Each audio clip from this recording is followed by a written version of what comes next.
Hey guys, this is my first video. I'm going to be talking about the refresh rate between the Oculus Quest and the PlayStation VR. Now the Oculus Quest has 72 Hertz and the PlayStation VR does 120.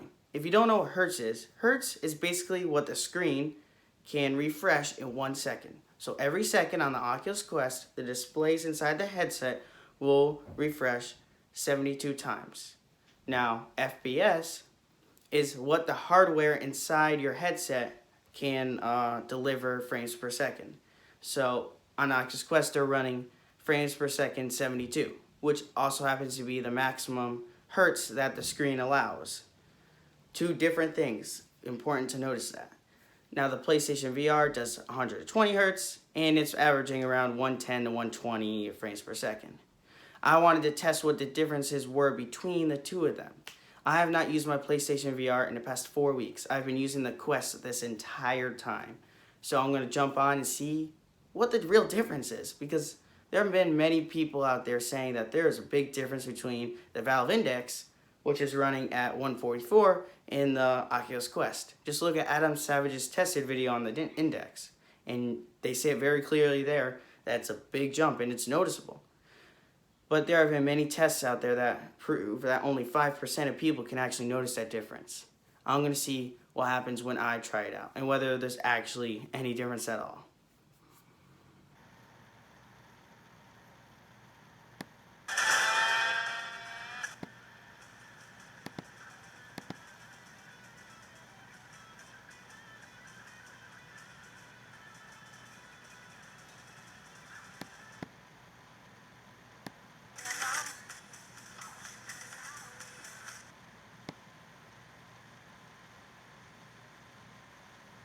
Hey guys, so we're back at it again. We got the PlayStation over here, the Quest over here, and before I start comparing my what I thought about them, I'd like to mention two things. One, I did go back and forth between the PlayStation and the Quest a multitude of times. So I made sure that my thoughts that I'm telling you guys are actually authentic and what's really happening. And in order to tell you guys what's really happening, I'm going to get to my second important thing, is that you're talking about 2 frame rates when you're talking about VR, especially in this case when we're talking about Beat Saber. So you're talking about the frame rate of the game itself, what's running in the background, and the frame rate of the tracking of the controllers and the headset. So on the PlayStation, the tracking was horrible. The tracking frame rate, so every time, when I'm talking about tracking frame rate, I'm talking about how many times it is refreshing every second for the tracking of the controllers, just like it would with the game. And that refresh rate of the tracking of the controllers was just horrific. But on the Quest, it was perfectly matched up. It was so perfect, precise as well, and it was awesome.